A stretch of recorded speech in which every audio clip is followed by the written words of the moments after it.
Ration డీలర్ల చేతివాట. బియ్యం పరిమాణాన్ని తక్కువగా తూకం వేస్తూ ప్రభుత్వం నుండే తక్కువగా వస్తున్నాయని బకాయింపు. చాలా ప్రాంతాల్లో దొడ్లు బియ్యం కలిపి పంపిణీ.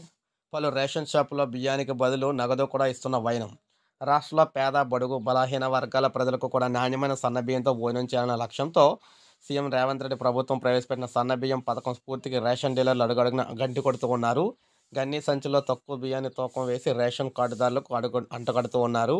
అదేమని ప్రశ్నిస్తే డిపో నుంచే తక్కువ వస్తున్నాయని చెప్తూ ఉన్నారనమాట. 50 కిలోల ఉన్న సన్న బియ్యం బస్తాలు తమకు ఏకంగా 5 కిలోల మేర తక్కువ వస్తున్నాయని చెబుతూ రేషన్ డీలర్లు కార్డుదారులకు 20 కిలోలకు 2 కిలోల మేర తక్కువ తూకం వేసి ఇస్తున్నవి. ఇక్కడ ఇటీవల ఘటన ప్రధానంగా రాష్ట్ర వ్యాప్తంగా పలు ప్రాంతాల్లో చోటు చేసుకుంది.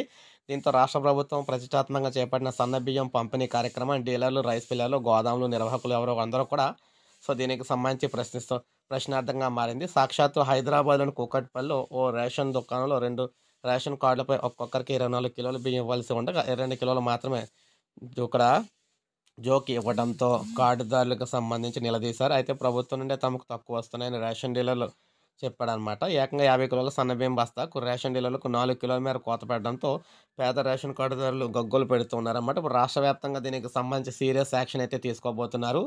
కార్డుదారులకు సంబంధించి ఎట్టి పరిస్థితుల్లో తగ్గించడానికి అయితే కుదరదని, అలా చేస్తే వెంటనే ప్రభుత్వం కార్యాలయాలకైతే తెలియజేయాలని చెప్తున్నారన్నమాట. ఎంఆర్ఓ ఆఫీస్‌లో తెలియజేయాలని చెప్తున్నారు. ఇది మనకు తాజా సమాచారం. రేషన్ పంపిణీకి సంబంధించి ఒక లైక్ చేయండి, సబ్స్క్రైబ్ చేసుకోండి. మన ఛానెల్ సబ్స్క్రైబ్